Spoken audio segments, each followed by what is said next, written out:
신앙생활 이전과 이후의 삶에 어떤 변화가 일어났는지를 생각해 보게 되면 분명 많은 변화가 있다라고 하는 것을 우리는 인정할 수밖에 없습니다.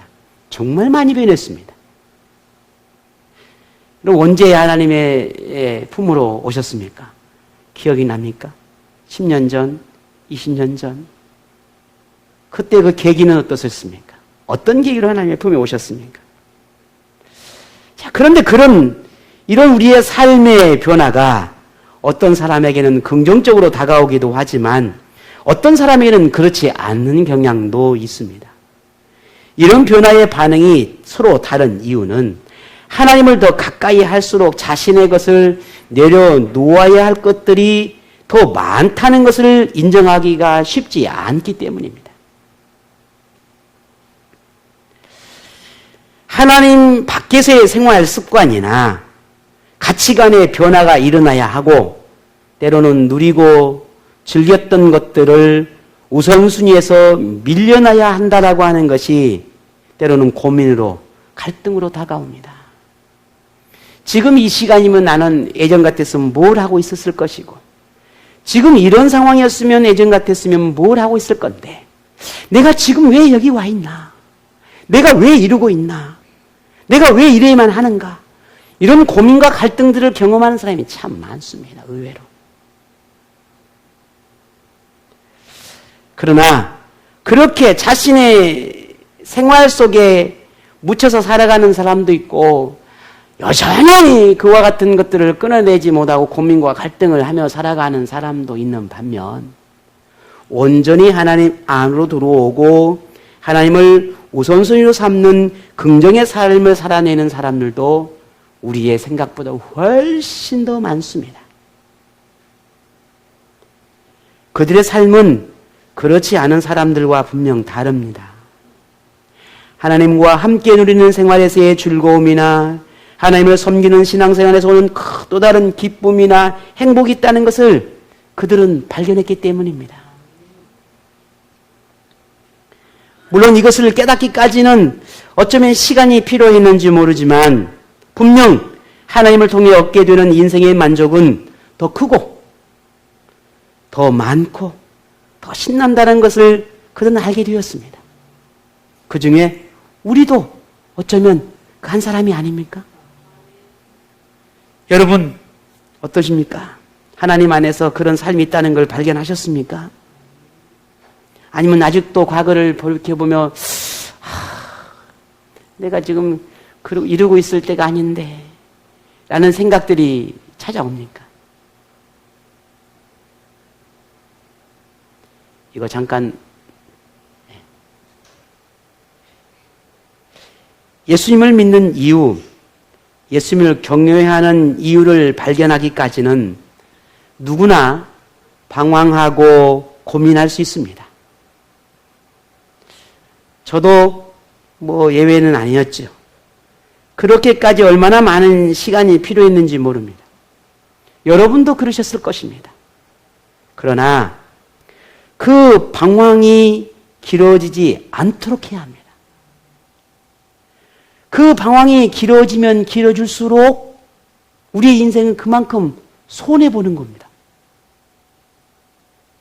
우리는 인내심도 결단력도 판단력도 부족하기 때문에 금세 포기하고 지치기 쉽습니다.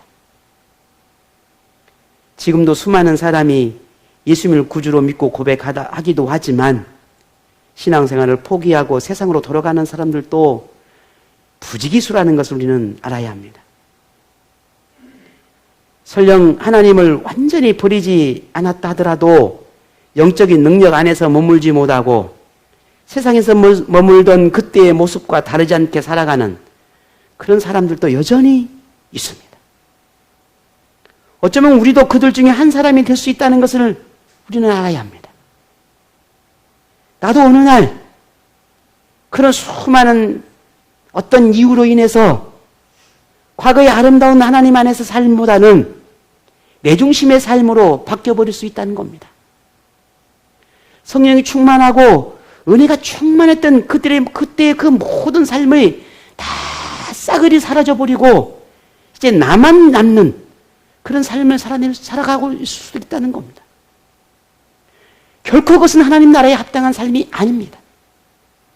결코 하나님께서 원하는 삶도 아닙니다. 그래서 하나님의 말씀이 우리에게 필요하고 하나님의 가르침을 받는 것이 너무나 중요합니다. 그러나 이것보다 더 중요한 것은 그 깨닫는 말씀을 붙들고 살아내는 겁니다. 순종의 삶을 살아가는 것입니다. 이보다 더 중요한 것은 없어요. 아무리 많은 말씀을 알고 기억하고 깨닫는 것이 있다 할지라도 그 말씀이 내 삶 가운데 성령의 은혜로 나타나지 않으면 그 말씀은 아무 의미가 없는 것입니다. 우리는 매일 새롭게 변화하는 그런 시대 속에서 살아가고 있습니다. 이런 급변하는 세상 속에서 신앙생활을 한다는 것은 그만큼 고민이 많아질 수밖에 없습니다. 내 개인의 삶도 많은 변화가 오고 사회적인 분위기도 많은 변화가 오는 게 사실입니다. 그러니 고민이 많아질 수밖에 없습니다. 그런데 그 고민이 단지 내가 어떻게 세상을 살아갈 것인가를 고민하는 것이 아니라 어떻게 하면 예수님을 끝까지 신실한 믿음으로 따를 수 있을까를 고민해야 한다는 겁니다. 이 변화 속에서 평생 하나님을 경외하고 구원의 날에 이를 때까지 무엇을 하며 살아야 할까에 대해서 우리는 고민해야 한다는 겁니다. 만일 여러분 안에 이 고민이 있다면, 하나님의 자녀로 신실하게 살기를 바란다면, 어떤 상황에서도 평생 하나님을 따르며 믿음을 포기하지 않기를 바란다고 한다면 그 해답을 오늘 우리는 본문에서 찾을 수 있습니다. 예수님을 따르고자 한 세 사람이 본문에 등장하게 되는데 그들의 결심에 대해 예수님이 어떻게 교훈하신지를 우리가 보면서 우리가 예수님을 따르는 생활을 할 때 반드시 필요한 믿음의 자세가 뭘까? 신앙의 가치관이라는 게 도대체 무엇인가를 우리는 찾게 됩니다. 왜냐하면 오늘 이것은 우리의 삶 가운데 매우 중요하기 때문입니다. 그래서 오늘 예수님과 이 세 사람의 대화 속에서 나오는 예수님의 이 교훈들을 우리가 함께 살펴보면서 내게 필요한 게 뭘까를 한번 함께 찾고 또 응답할 수 있는 그런 시간이 되기를 원합니다. 오늘 첫 번째 등장하는 사람이 있습니다. 이 사람이 누구인지에 대해서는 오늘 본문의 기록자인 누가는 언급하고 있지 않지만 똑같은 본문을 기록하고 있는 이 마태는 이 첫 번째 등장하는 사람이 서기관이라고 말하고 있어요. 서기관. 성경을 기록하고 역사를 기록한 서기관입니다. 당시 서기관이라고 하는 사람의 이 직책이라고 하는 것은 학식이라든지 혹은 그의 재력이라든지 권력이라든지 이와 같은 그 유대 사회에서 보면 최고 상위층에 속하는 부류의 사람이라고 할 수 있습니다. 굉장한 높은 위치에 있는 사람이죠. 요즘 말하면 상위 1%에 속한 사람이라 할 수 있어요. 그만큼의 지위와 직책과 지위를 가지고 있는 부와 명성을 가지고 있는 사람이 이 서기관에 속한 사람입니다. 그런데 이 사람이 예수님께 따르겠다는 겁니다. 내가 예수님을 따르겠습니다. 이런 고백을 했다는 것은 성경에 굉장히 이례적인 일입니다. 흔하지 않는 일이란 말이에요. 그런 그가 왜 예수님을 따르겠다고 했는 것인지, 그가 따르겠다라고 하는 것은 다른 12명의 제자들처럼 예수님을 섬기고 예수님께 배움을 받으며 예수님의 말씀을 따르고 가르침을 받겠다라고 하는 그런 의미인데 왜 서기관이 그와 같은 결단을 하고 왜 예수님을 따르겠다라고 말을 했는지 우리는 그 이유에 대해서 정확히 알 수는 없습니다. 그런데 그 다음에 예수님께서 하신 말씀을 들어보면 오늘 이 사람이 왜 그 말을 했는지를 우리는 짐작하게 되고 그가 어떤 선택을 하게 되었을지도 우리는 짐작하게 됩니다. 예수님께서 예수님을 따르겠다고 말하는 이 서기관을 향해서 뭐라고 말씀하신지를 봅니다. 오늘 58절 함께 같이 보겠습니다. 58절. 예수께서 이르시되 여우도 굴이 있고 공중에 새도 집이 있으되 인자는 머리 둘 곳이 없도다 하시고. 아멘. 자, 여우도 새도 하다못해 둥지가 있어서 쉴 곳도 있는데 예수님은 사람이 누릴 수 있는 이 최소한의 삶의 터전도 있지 않다라고 말씀하고 있는 겁니다.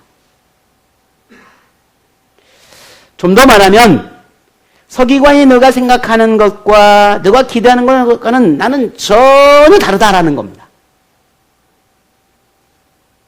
이런 예수님과 달리 서기관을 보게 되면은 조금 전에 말씀을 드렸던 것처럼 얼마나 많은 것들을 누리고 살아가고 있는지 모릅니다.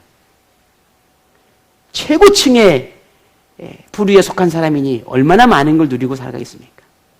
유대인들이 하면 존경의 대상이 되고 선망의 대상이 되는 그런 부류의 사람입니다. 반면 예수님은 그냥 초가상관도 없을 만큼 그렇게 어쩌면 전혀 비교가 되지 않는 그런 모습입니다.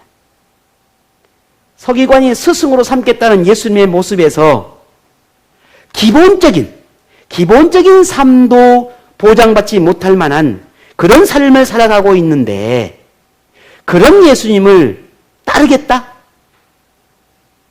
그런 예수님을 내가 따르겠습니다. 라고 오늘 서기관이 고백하고 있습니다. 어떤 생각, 어떤 마음에 이 예수님을 따르겠다고 이토록 말하고 있을까? 예수님은 서기관에 비하면 정말 극과 극의 차이를 보이는 이런 모습인데, 자, 이런 의미에서 보게 되면 왜 예수님이 서기관에게 이렇게 말씀하셨을까를 우리는 그 이유를 분명히 알게 됩니다. 자, 이 말씀 속에서 서기관이 지금 누리고 있는 부와 명성과 권력 등 이 사회적인 안정된 생활을 포기할 수 있겠느냐? 그것을 다 포기하고 나를 따를 수 있겠느냐라고 묻고 있는 겁니다.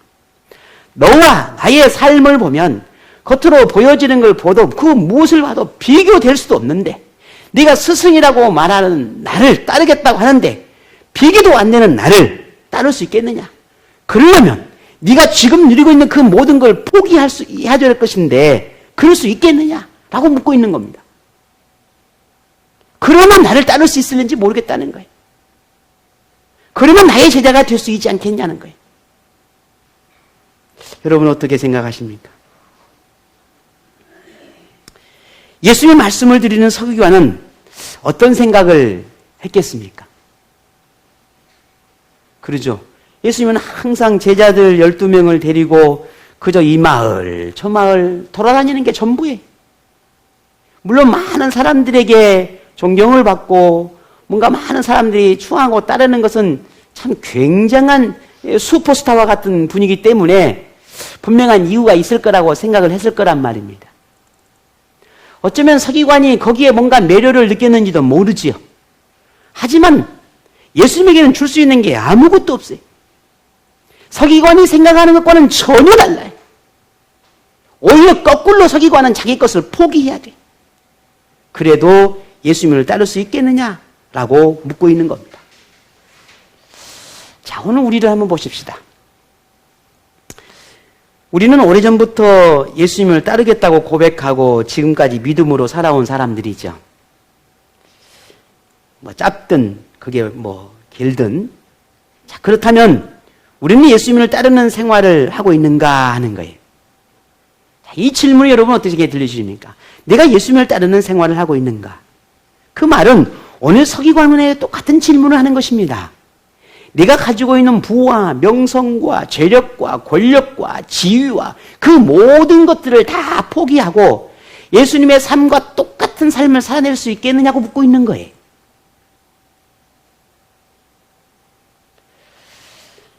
재물보다 예수님을 더 좋아하고 세상의 성공보다 예수님을 먼저 생각하고 세상의 즐거움보다 예수님을 따르는 것을 더 만족해하는 그런 삶을 살아낼 수 있겠느냐라고 묻고 있는 겁니다. 아니, 지금 그런 삶을 살고 있느냐라고 묻는 겁니다. 쉽고 편한 생활보다 조금 불편하더라도 예수님을 따르는 생활을 하고 있느냐. 오늘 제 자신에게 이와 같은 질문들을 계속 던져보았습니다. 오늘 말씀을 준비하면서 이 질문들을 어쩌면 여러분에게 질문을 먼저 던진 것이 아니라 제 자신에게 먼저 질문을 던진 것입니다. 너는 그러고 있느냐라고 묻고 있는 거예요. 예수님을 따르면서 오늘 저와 여러분이 생각하는 것과 다르고 기대하는 것과 다르다고 생각되어질 때 여러분은 어떤 생각을 하십니까?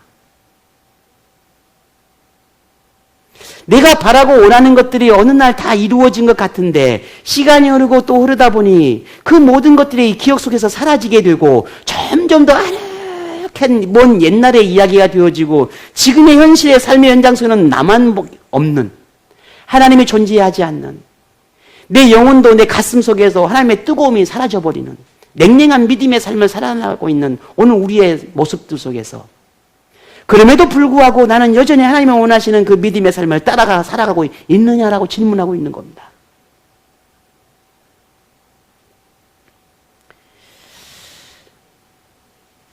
오늘 저와 여러분이 바라고 원하는 것을 예수님 때문에 포기해야 할 때 그때는 여러분은 어떤 결단을 하십니까? 저는 솔직히 이 질문을 제 자신에게 던져보면서 뭐라고 답을 내릴 수가 없었다는 게 제 솔직한 마음이옵니다. 여러분이나 저나 아직도 끊어내지 못하고 아직도 씻어내지 못하고 아직도 무너뜨리지 못한 것들이 여전히 남아있음을 발견하게 됩니다. 어쩌면 그것 때문에 더 하나님을 붙드는지도 모르겠습니다. 그것 때문에 더 하나님을 더 원하는지도 모릅니다. 그렇게 살면 안 되니까요. 그것이 하나님의 나라에 합당한 삶은 아니니까요.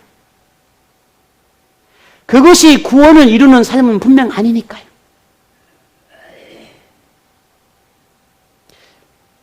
자, 그러면 서기관은 지금까지 누려왔던 부와 명성과 명예와 지위를 내려놓고 예수님을 따르기를 결단했을까? 곰곰이 생각해 봅니다. 여러분도 한번 고민해 보시죠. 서기관은 자신의 그 모든 것들을 다 내려놓고 다른 12명의 제자들은 그물도 배도 가정도 다 포기하고 직업도 포기하고 따랐던 12명의 제자들입니다. 그러면 서기관도 똑같은 그런 삶을 어쩌면 따랐어야 했을는지도 모릅니다. 그러면 서기관은 그 삶을 포기했을까? 서기관도 내려놓고 다 모든 걸 내려놓고 예수님을 따랐을까? 여러분이 서기관 같았으면 어땠을 것 같습니까? 지금 누리고 있는 이 모든 풍요로운 것들을 다 포기하고 따라갈 수 있겠습니까? 미안합니다. 참 어렵습니다. 저 개인적인 대답은. 고민이 찾아옵니다. 마음의 갈등이 찾아옵니다. 오늘 서기관은 어땠을까? 여러분의 선택은 어떤 선택을 하시겠습니까? 두 번째 사람입니다. 두 번째 사람은 서기관과 달리 예수님이 지명해서 부릅니다. 서기관은 자신이 스스로 예수님을 따르겠다라고 했다면 오늘 두 번째 사람은 예수님께 너는 나를 따르라 라고 말을 합니다. 예수님의 요구를 들은 이 사람은 어떤 대답을 합니까? 59절에 보니까 그가 이르되 나로 먼저 가서 내 아버지를 장사하게 허락하옵소서 라고 대답을 합니다. 참 하필이면 예수님이 부를 때에 공교롭게도 아마 자기 자신의 아버지가 돌아가신 것 같습니다. 그렇게 보여집니다. 본문에 보니. 그래서 예수님께 말합니다. 예수님, 내가 예수님을 따르고 싶습니다. 그런데 지금 당장 곧장 예수님을 따를 수는 없고 내 아버지가 돌아가셨으니 장례를 치른 다음에 예수님을 따르고 싶습니다. 라고 말합니다. 당시 이 본문에 보여지는 이 유대 문화에서 보게 되면 이 장례 문화는 어떤 종교적 행위보다 가장 우선시 될 정도로 이 장례 문화를 굉장히 중요하게 여겼습니다. 이 때문에 이 사람이 내 돌아가신 아버지의 장례를 치르고 난 다음에 예수님을 따르게 해달라고 요청한 것은 너무나 당연한 거예요. 이걸 나무랄 사람은 아무도 없습니다. 그러면 예수님은 이 사람에게 나를 따르라 라고 말씀하실 때 이 사람의 형편과 상황을 모르고 이 말씀을 하셨을까? 여러분은 어떻게 생각하십니까? 그 모든 상황을 모르고 이 사람에게 나를 따르라 하셨을까요? 저는 그렇게 생각하지 않습니다. 이미 다 알고 계십니다. 예수님이라면 다 하셨겠지요. 그리고 말하는 겁니다. 나를 따라라. 너무 좀 예수님이 뭐라고 표현해야 될까요? 너무 좀 싫지 않나요? 다 알면서도 그렇게 말씀하시는 게. 왜 그러셨을까? 그런데 이 사람은 예수님께 그렇게 대답을 합니다. 그리고 그 대답을 들으신 예수님이 이렇게 말씀하십니다. 6절 같이 읽어보겠습니다. 60절입니다. 이르시되 죽은 자들로 자기의 죽은 자들을 장사하게 하고 너는 가서 하나님의 나라를 전파하라. 아멘. 언뜻 말씀을 가만히 보면은 마치 아버지 장례도 치르지 말고 당장 예수님을 따라야 한다는 것처럼 그렇게 들을 수 있습니다. 그럼 예수님이 정말 이것을 원하셨을까요? 오늘 본문의 말씀을 해석하기에는 참 난해한 구절 중에 하나이긴 한데 가정의 의무를 저버리고 예수님을 따라야 한다라고 그런 의미에서 본문의 말씀은 기록하는 것이 아니라는 것은 분명한 사실입니다. 그것을 원하지는 않았습니다. 그럼 무엇을 원하셨을까? 왜 이렇게 이토록 말씀을 하시는 걸까? 자, 그렇다면 오늘 이 본문에 나오는 이 예수님 말씀에 죽은 자란 영적으로 죽은 자를 의미합니다. 다시 말해서 하나님 밖에 있는 사람을 말하는 겁니다. 하나님을 인정하지 않는 세상의 사람을 의미하는 것입니다. 그렇다면 더더욱이나 예수님의 말씀은 세상의 사람으로 하여금 세상의 일을 하게 하고 영적인 사람은 영적인 일을 해야 한다는 그런 의미로 해석할 수가 있게 되는 것입니다. 그 영적인 일이라는 게 뭐겠습니까? 그 다음에 이어지는 말씀이 하나님의 나라를 전파하는 것입니다. 이게 영적인 일을 선택하고 영적인 일을 꿈을 꾸고 영적인 일을 원하고 예수님을 따르면서 믿음으로 살기를 원하는 그 사람의 꿈꾸는 꿈이 바로 세상이 아니라 세상의 일은 세상의 사람이 육적인 일은 육적인 일을 따라가는 그 사람이 할 것이지만 너는 나를 따르며 하나님의 나라의 일을 하라는 겁니다. 이러한 의미에서 예수님의 말씀을 이해한다면 아버지의 장례를 치르지 말고 당장 예수님을 따라야 한다라고 하는 그런 즉각적인 결단을 요구하는 것이 아니라 예수님을 따름에 있어서 예수님을 따라가는 제자의 삶을 살아가면서 가장 중요한 그 자세가 무엇인지를 우리에게 말씀하시는 겁니다. 그 자세가 무엇이라는 겁니까? 예수님을 따르고자 하는 사람은 영적인 일을 먼저 중요하게 여겨야 한다는 겁니다. 그것이 하나님을 섬기는 것이고 하나님의 일이라는 겁니다.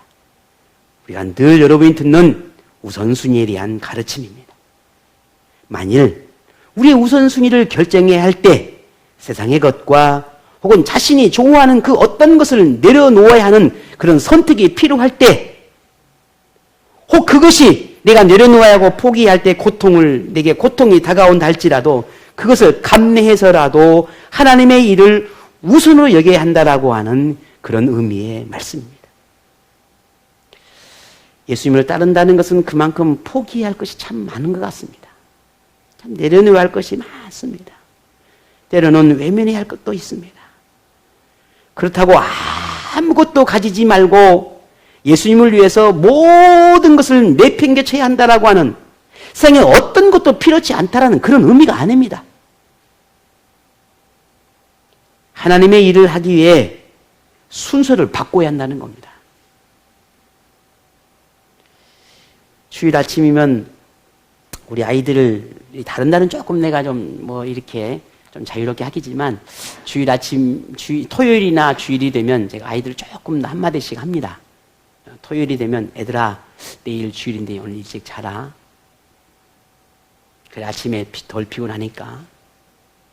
아침이면 우리가 저나 제 아내가 아침 새벽에 일어나니까 항상 일어나면 가장 먼저 우리가 이제 이것저것 준비를 하고 그리고 문을 삐끗이 열어놓습니다. 막 두드러 깨우는 게 아니라 문을 삐끗이 열어놔요.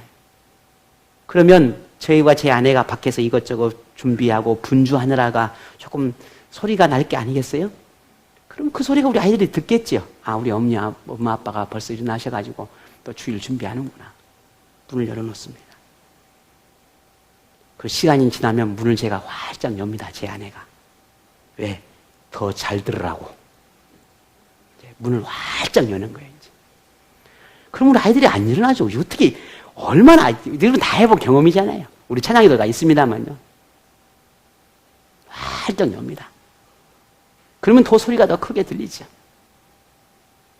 그리고 시간이 되어도 안 일어나면 이제 깨우긴 하지만, 그렇지 않으면 이제 우리 큰딸이 제일 먼저 일어나서 준비하고, 그러고 나면 이제 동생들도 이렇게 챙기고 깨우고 떼우기도 하고.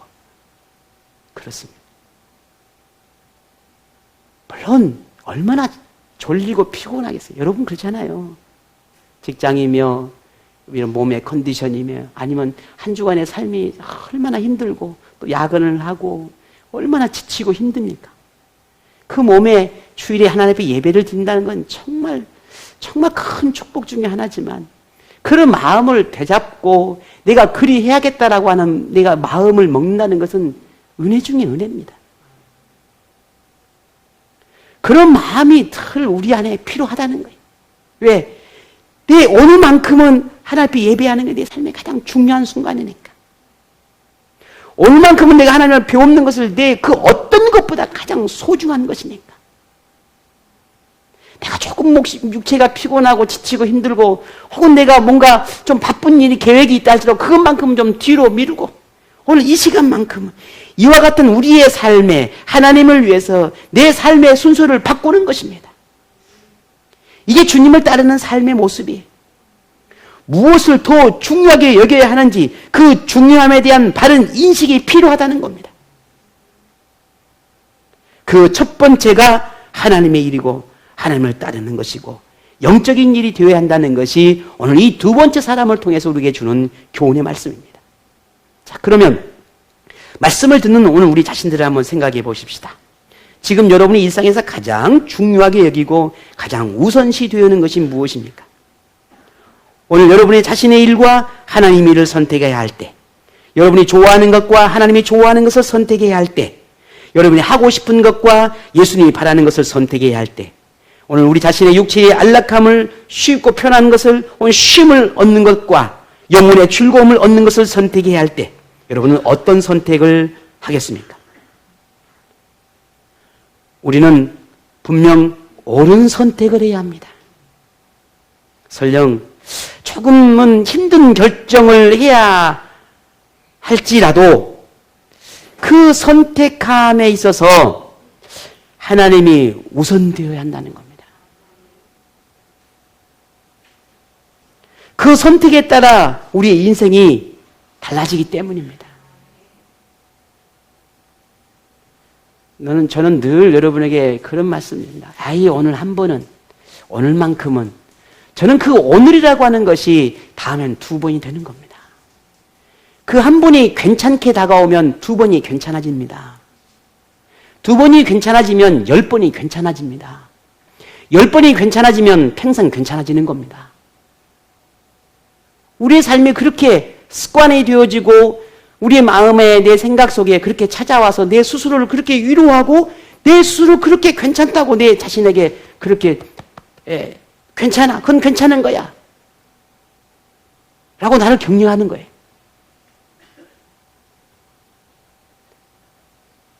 바라건대 오늘 저에게도 여러분에게도 주님을 따르는 데 있어서 현명하고 지혜로운 그런 자녀가 되기를 원합니다. 오늘 이 두 번째 사람에게 우리에게 이 지혜를 말하고 있습니다. 너에게 어떤 지혜가 있느냐? 나를 따르는 데 분명한 지혜가 필요하다. 어떤 선택을 하겠느냐? 내게 무엇이 더 중요하느냐? 질문하고 있는 겁니다. 여러분의 선택은 어떻게 하시겠습니까? 오늘 세 번째 사람입니다. 자신이 예수님을 따르겠다고 또 고백합니다. 그런데 이 사람에게도 한 가지 해결해야 할 문제가 있네요. 오늘 61절 볼까요? 어떤 문제가 있는지.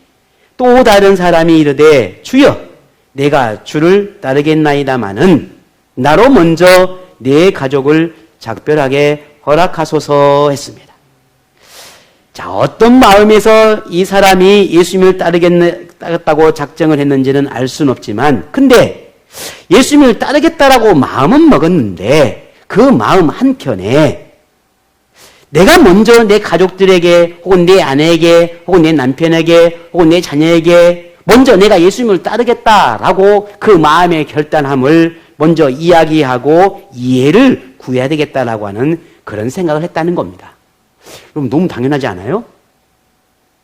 이게 잘못된 건가요? 이건 잘못된 게 아니죠. 당연한 겁니다. 내가 앞으로 믿음으로 살려고 합니다. 내 열심히 교회를 다니고 신앙생활을 하려고 합니다.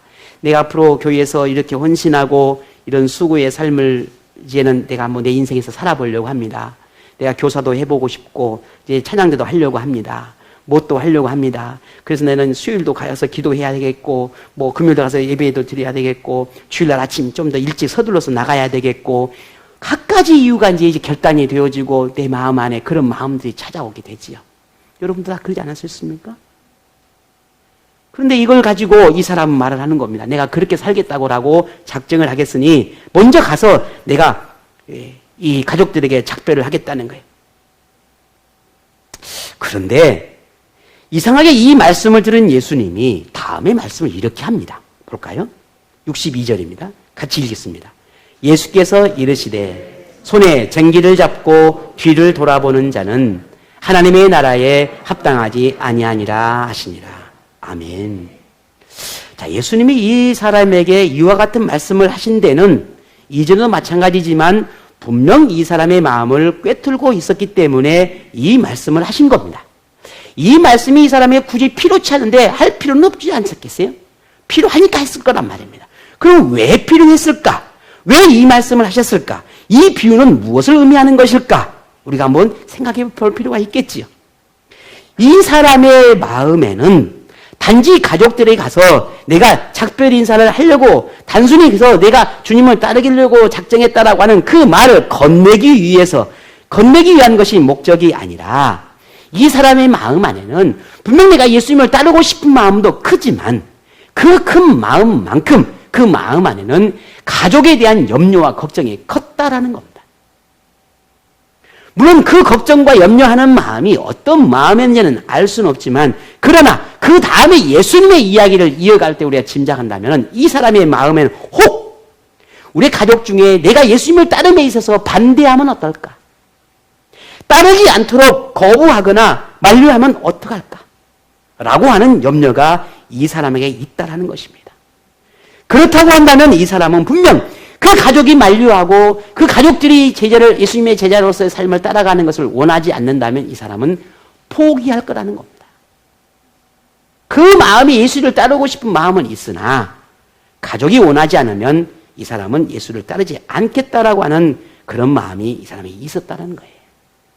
왜냐하면 그 마음을 알고 있었기 때문에 이와 같은 비유를 드는 것입니다.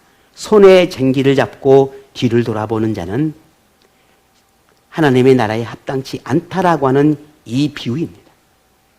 여러분, 젊은 우리 친구는 잘 모를 수도 있겠지만 과거에는 쟁기라는 게 지금도 경운기라든지 트랙터라든지 이런 걸로 하지만 과거에는 이 쟁기라는 게 사람이 손으로 이끄는 소에 의해서 하는 쟁기가 있잖아요. 그러면 소를 잘 몰아서 밭을 갈아야 반듯하게 이렇게 고랑을 낼 수가 있습니다. 만약에 이 쟁기질을 하는 이 사람이 다른 잡념이나 다른 생각이나 다른 어떤 것들의 마음이나 계획 같은 게 뺏겨버리게 되면은 소는 가고 싶은 대로 가버리는 거예요. 그러면 그 쟁기가 어떻게 되겠습니까? 깊이도 다르고 골도 다르고 엉망진창이 되어버릴 겁니다. 오늘 이 사람의 마음이 마찬가지로 그랬습니다. 하나님을 일을 하겠다고 예수님을 따르겠다라고 하는 분명한 목적이 이 사람에게는 있지만 그러나 그 목적을 위해서 목적이 흔들리거나 또 다른 일에 마음을 빼앗기거나 하나님의 일을 집중해야 되는데 만일 그런 염려와 걱정으로 가득하다면 따를 수가 없게 되는 거예요. 주님이 원하시는 그 삶을 살아낼 수가 없어요. 그런데 이 사람 안에는 그런 근심이 걱정이 항상 있다는 거예요. 말은 보혈을 하는 것은 예수님을 향해서 말씀하는 것, 말을 하는 것은 예수님을 따르겠다고 말을 하지만 정작 그 마음 안에는 이와 같은 수많은 염려와 걱정과 고민이 그 마음 안에 가득했다는 거예요. 그 마음으로 예수님을 어떻게 따르겠냐라는 거예요. 그 마음으로 어떻게 하나님의 일을 할 수 있겠느냐라는 거예요. 그래서 그 따르겠다라고 고백하는 그 마음 안에 가족을 향한 염려와 걱정 때문에 포기할 수밖에 없는 그 마음을 향해서 예수님이 이렇게 말하는 것입니다. 하나님의 나라에 합당하지 않는 마음이다 라고 말하고 있는 거예요.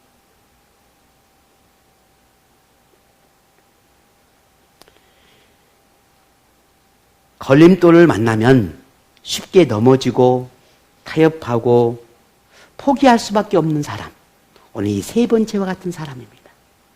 그래서 예수님이 그와 같은 비유를 말씀하신 것입니다. 자, 그렇다면 이 사람은 어떤 결정을 했을까요? 가족에게 가서 내가 예수님을 따르겠습니다라고 가족에게 이야기를 했겠죠? 그리고 가족들은 어떻게 했을까요? 환영했을까요? 가서 열심히 예수님을 따르고 주님을 따라서 주님의 제자의 삶을 살라고 격려해주고 위로해주고 복도 다 주고 밀어줬을까요? 여러분 어땠을 것 같습니까? 자, 여러분 우리 자신들을 생각해 보십시다. 내가 하나님을 인정하는 내 가족들이 내가 하나님의 믿음의 삶을 살아가는데 격려해주고 위로해주고 밀어줍니까? 자, 신앙이 같은 부부라 할지라도 신앙이 다른 내 아내나 혹은 내 남편이나 내 자녀들이 내가 하나님 믿음 안에 살아가는 것을 격려해주고 위로해주고 복도 다 주고 밀어주고 기도해줍니까? 물론 그럴 수도 있죠. 오늘 우리가 예수님을 믿고 따르는 삶은 결코 그렇게 우리가 생각하고 마음 먹는 만큼 순탄하고 평탄하지 않습니다. 그럼에도 불구하고 예수님을 따를 수 있겠느냐라고 묻고 있는 거예요. 그렇지 않으면 어떻다는 것입니까? 하나님의 나라에 합당하지 않다라는 거예요. 지금까지 자, 주님을 따르겠다라고 고백한 세 사람이 등장했지요. 그들 모두는 예수님을 따랐을까요? 어땠을 것 같습니까? 오늘 본문에는 그들이 어떤 결정을 했는지에 대해서 침묵하고 있습니다. 그런데 제 개인적인 생각은 오늘 본문의 분위기상 어쩌면 그들은 예수님을 따르지 않고 포기했을 거라는 것을 우리는 짐작할 수 있습니다. 왜? 그들은 걸림돌을 넘지를 못했습니다. 삶의 가장 중요한 것이 하나님을 믿고 따르는 것에 대한 그 결단과 결정을 그들은 하지 못했습니다. 가정 때문에, 혹은 가족 때문에, 혹은 직업 때문에, 혹은 환경 때문에 그들 모두는 다 타협하고 주저앉아 버렸습니다. 결국 그들은 예수님의 제자가 되지 못했던 겁니다. 그들 모두는 다 하나님의 나라에 합당하지 못한 사람들로 전락하고 말아버렸습니다. 깨닫는 것이 있고 예수님을 따르는 것이 좋은 것을 알았고 예수님의 제자가 되기를 누구보다 갈망했지만 결국 그들 모두는 다 주저앉고 말았습니다. 예수님을 따른다는 것은 인생의 최고의 축복인 것은 분명한 사실입니다. 여러분 또 그렇게 생각하시고 믿으십니까? 예수 믿는 건 정말 축복입니다. 우리 인생에서 예수를 믿는 것만큼 더 아름다운 건 없습니다. 그런데 그 축복을 누리기 위해서는 그만큼 예수님과 동행하는 생활이 필요하다는 겁니다. 종종 신앙생활을 단지 주일에 교회를 가는 행위라고 생각하거나 아니면 자신의 일상에서 많은 시간들 속에 그 시간, 빈 시간을 그 빈 시간에 종교 행사에 참석하는 것처럼 착각하는 경향이 있습니다. 오늘이 무슨 날이에요? 감사합니다. 오늘은 주일이죠. 네, 오늘은 주일이에요. 제가 질문한 의도는 오늘 주일이라는 걸 묻는 것이 아니라 그렇죠. 어버이날이죠. 어버이날이긴 한데 제가 어버이날이라고 하는 걸 묻는 것이 아니라 역시 우리는 다 은혜에서 영적인 삶을 살아가는 사람. 제가 좀 속세의 말을 좀 할까요? 오늘은 석가탄신일이에요. 네, 섞였어요. 네. 오늘 아마 절은 난리가 났을 거예요. 그죠? 네, 1년에 한 번 그냥 북새통을 이루겠죠. 우리 평소에 모든 걸 아예 머릿속에 하나님을 지워버리고 살다가 오늘이 주일이었네? 내일이 주일이네? 그리고 북새통을 이루며 교회를 찾아오는 사람들이 많습니다. 그런 종교적인 행위와 달라야 되지 않겠냐는 거예요. 우리가 그들과 같으면 되겠냐는 거예요. 이건 예수님과 동행하는 삶이 아니잖아요. 하나님의 나라를 꿈꾸고 하나님이 우리 인생에 복을 주시는 걸 누리고 살아가는 사람의 모습은 분명 아니잖아요. 신앙생활은 그게 아닙니다. 신앙생활의 모습이 그저 많은 시간들 속에 쪼개서 내가 빈 시간이 생길 때 그때 하나님께 드리는 것이 아니에요. 이건 결코 오늘 본문의 말씀처럼 하나님 나라에 합당한 모습이 아닙니다. 신앙생활은 종교의 행사에 참여하는 것이 아니라 말씀을 듣고 깨닫는 말씀을 삶에서 순종하고 일상에서 거룩하고 하나님이 원하시는 그런 믿음의 삶으로 살아내며 예수님과 함께 살아가는 삶을 살아내는 거예요. 이게 신앙생활이고 이거 그리스도인의 삶입니다. 당신의 종교가 뭡니까? 네, 저는 기독교입니다. 그렇군요. 1년에 몇 번 안 가? 당신의 종교는 뭡니까? 저는 불교입니다. 1년에 딱 한 번 가. 이런 종교적인 행위가 우리에게 일어나서는 안 되는 거예요. 이건 종교인인지 그리스도인이 아니에요. 지금도 예수님은 우리에게 묻습니다. 나를 따르라 라고 요청합니다. 나를 따르라. 자, 여러분 대답은 무엇입니까? 예수님을 따라가는 그 과정은 꼭 순탄한 것만은 아닙니다. 때로는 우리의 생각에는 너무나 당연하고 누가 봐도 당연하고 아무리 생각해도 당연하고 합리적이고 이성적이고 그 무엇으로 생각해도 너무너무 당연한데 그것이 때로는 하나님의 말씀과 다를 때가 있다는 겁니다. 그것이 예수님의 요구하심과 다를 때가 있다는 겁니다. 그럴 때 우리는 어떤 결정을 해야 될까? 내 생각과 내가 너무 당연하게 생각하는 그것과 예수님이 요구하는 것이 다를 때 우리는 어떤 판단을 해야 할까? 신앙생활과 일상에서 직장이나 가족이나 사업이나 인생의 크고 작은 수많은 일들이 얽혀서 우리의 삶을 만들어가고 있습니다. 이런 얽혀서 설킨 이 삶 속에서 우리가 정말 많은 고민들을 하고 살아가게 되는데 그런 고민과 갈등과 두려움과 염려가 우리가 찾아올 때 그 모든 것들을 주저앉히고 더 앞으로 나가고 더 앞으로 나가기 위해서는 그 모든 것들을 내려놓아야 합니다. 그리고 그 중심에 그 앞에 하나님을 두어야 합니다. 그래야 우리는 나갈 수 있어요. 그러지 않으면 우리는 나갈 수 없습니다. 그러니까 우리가 항상 멈춰있는 이유는 더 나가지 못하는 이유는 거기에 있습니다. 하나님이 앞서지 못하기 때문입니다. 앞서가시는 그 하나님을 내가 따라가지 못하기 때문입니다. 내 발목을 붙잡고 있는 그 모든 것들이 나를 근심케 하고 걱정하게 하고 염려하게 하고 두려워하게 하고 고민하게 하고 갈등하게 하고 거기에 주저앉아버리기 때문에 우리가 더 나가지 못하는 것입니다. 바라는 것은 저 자신에게도 여러분에게도 나를 따르라고 하는 이 요청하신 예수님의 이 명령을 걸림돌로 인해서 우리가 주저앉기를 원합니다. 더 일어나서 용기를 내고 두려워하지 말고 나가는 것입니다. 이것이 예수님께서 우리에게 원하는 게 아니겠습니까?